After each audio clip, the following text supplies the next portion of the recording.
नमस्कार, आप देख रहे हैं 4 PM और मैं हूं आपके साथ निधि तिवारी। उत्तर प्रदेश की राजनीति में इस समय मुख्यमंत्री योगी आदित्यनाथ बनाम डिप्टी सीएम केशव प्रसाद मौर्य के बीच एक सियासी मुकाबला चल रहा है। इस मुकाबले में आक्रामक बैटिंग कर रहे हैं केशव प्रसाद मौर्य, जिन्होंने यूपी से दिल्ली तक की दूरी मात्र कुछ घंटे के अंदर तय कर ली। पहले कार्य समिति की बैठक में बिना नाम लिए सीएम योगी आदित्यनाथ की कार्यशैली पर सवाल उठाए।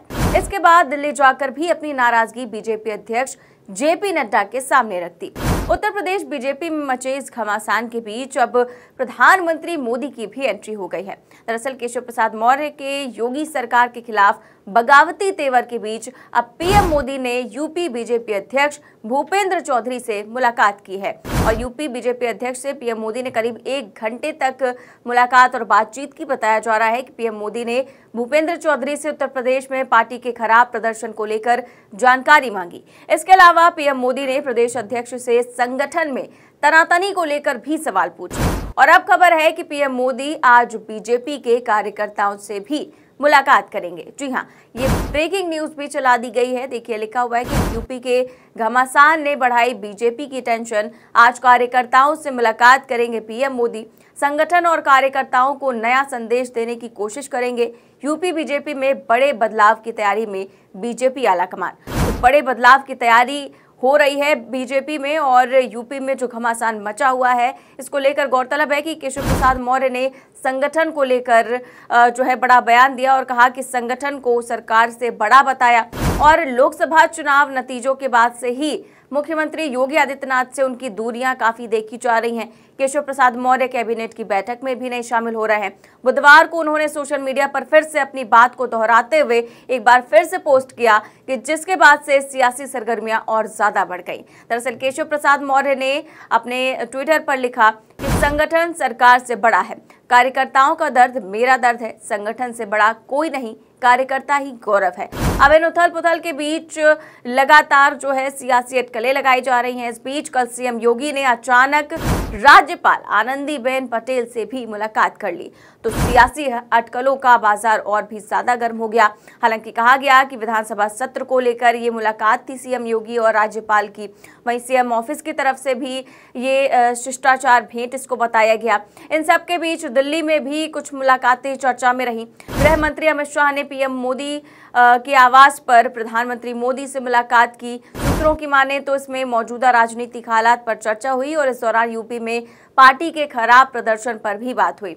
अब यूपी में मचे इस बवाल के बीच अखिलेश यादव ना बोले ऐसा तो हो नहीं सकता, तो अखिलेश यादव ने भी एक बड़ा ऑफर दे डाला है। उन्होंने अपने ट्विटर पर लिखा कि मानसून ऑफर 100 लाओ सरकार बनाओ। अब उनका ये ऑफर जो है एक तो तंज की तरह से देखा जा रहा है, ऊपर से ये ऑफर कहा जा रहा है कि केशव प्रसाद मौर्य के लिए है, क्योंकि पहले भी वो इस तरह का ऑफर दे चुके हैं केशव प्रसाद मौर्य को।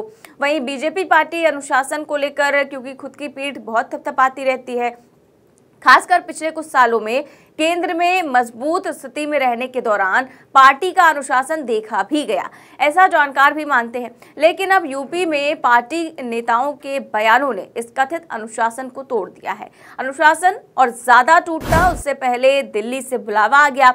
डिप्टी सीएम केशव प्रसाद मौर्य और यूपी बीजेपी के अध्यक्ष भूपेंद्र चौधरी दिल्ली आए। दोनों नेताओं ने जेपी नड्डा से मुलाकात की। बीजेपी मुख्यालय में नड्डा और मौर्य के बीच करीब 1 घंटे तक बैठक हुई। अब इस बैठक का क्या नतीजा निकला ये तो पता नहीं, लेकिन फिलहाल क्योंकि लोकसभा चुनाव में बीजेपी को बड़ा झटका लगा है, 2019 में कुल 80 में से 62 सीटें जीतने वाली भाजपा इस बार लुढ़क कर 33 सीटों पर आ गई। ये पार्टी के लिए अप्रत्याशित हार थी, क्योंकि इस राज्य को लेकर पार्टी बहुत ज्यादा आश्वस्त थी।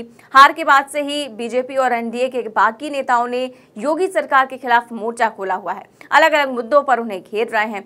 अब अगर आपको लगता है कि उत्तर प्रदेश में जो कुछ भी चल रहा है ये नया है, तो ऐसा बिल्कुल भी नहीं है, क्योंकि ये जंग तो कई सालों पुरानी है। तो शुरुआत से आपको इस कहानी के बारे में बताते हैं। शुरुआत करते हैं केशव प्रसाद मौर्य से। तो वो केशव प्रसाद मौर्य जमीन से उठे हुए नेता माने जाते हैं, संघ के साथ काम भी कर चुके हैं, संगठन को चलाना बखूबी जानते हैं। उनकी उसी कार्यशैली को चलते उनकी इस कार्यकुशलता को देखते हुए 2016 में उन्हें यूपी प्रदेश अध्यक्ष तक बनाया गया था। उम्मीद के मुताबिक उन्होंने संगठन को काफी मजबूत भी किया और असर चुनावी नतीजों में देखा भी गया। अब ओबीसी चेहरा होना उनकी सबसे बड़ी ताकत रही। संगठन में सक्रियता और लोकप्रियता उनके पक्ष में बैठी। लेकिन सीएम चुनते वक्त बीजेपी ने गोरखपुर से आने वाले योगी आदित्यनाथ पर दांव लगा दिया।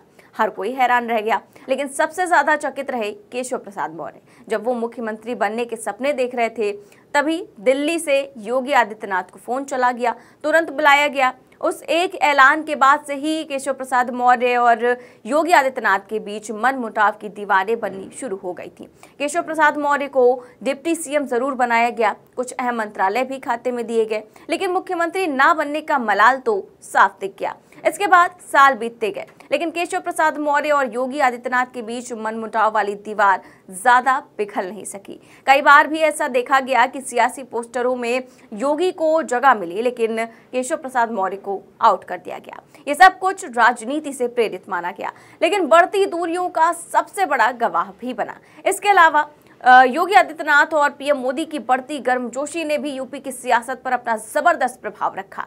मोदी ने ही नारा दिया था, आपको याद होगा, योगी प्लस मोदी उपयोगी। ऐसे में योगी की बढ़ती लोकप्रियता और पीएम मोदी का मिला समर्थन पूरी यूपी बीजेपी के लिए बड़ा संदेश रहा। दूसरी ओर केशव प्रसाद मौर्य की पकड़ बहुत ढीली होती जा रही थी। 2022 के यूपी विधानसभा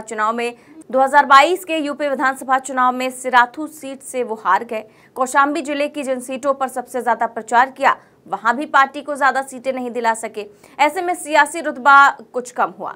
डिप्टी सीएम फिर बन गए, लेकिन कुछ अहम मंत्रालय हाथ से छिन भी गए। लेकिन अब 2024 के लोकसभा चुनाव में यूपी के खराब प्रदर्शन ने सिर्फ बीजेपी को झटका नहीं दिया, बल्कि योगी आदित्यनाथ की लोकप्रियता को भी एक धक्का लगा। इसी धक्के को केशव प्रसाद मौर्य अपनी वापसी का जरिया भी मान रहे हैं। चुनावी नतीजों पर जब बैठक हुई, योगी से लेकर हर बड़ा मंत्री मौजूद रहा, लेकिन मौर्य दिल्ली चले गए। साफ था कि सियासी खिचड़ी तो पक रही है, लेकिन किस प्रकार की, ये सभी के समझ से परे है।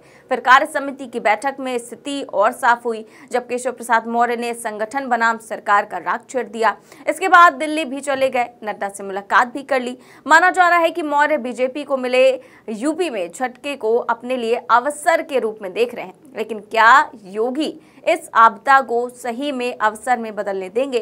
कहीं फिर मौर्य के हाथ खाली तो नहीं रह जाएंगे? ये सब कुछ देखने वाली बात होगी। लेकिन फिलहाल जिस तरह का घमासान यूपी में देखने को मिल रहा है, हर ओर चर्चा का विषय बना हुआ है। अब वाकई में संशोधन कुछ होगा या फिर नहीं होगा, कुछ बदलाव होंगे या नहीं होंगे, ये देखने वाली बात होगी। फिलहाल इस खबर में बस इतना ही। देश और दुनिया की तमाम बड़ी खबरें जानने के लिए देखते रहिए 4PM न्यूज नेटवर्क। नमस्कार।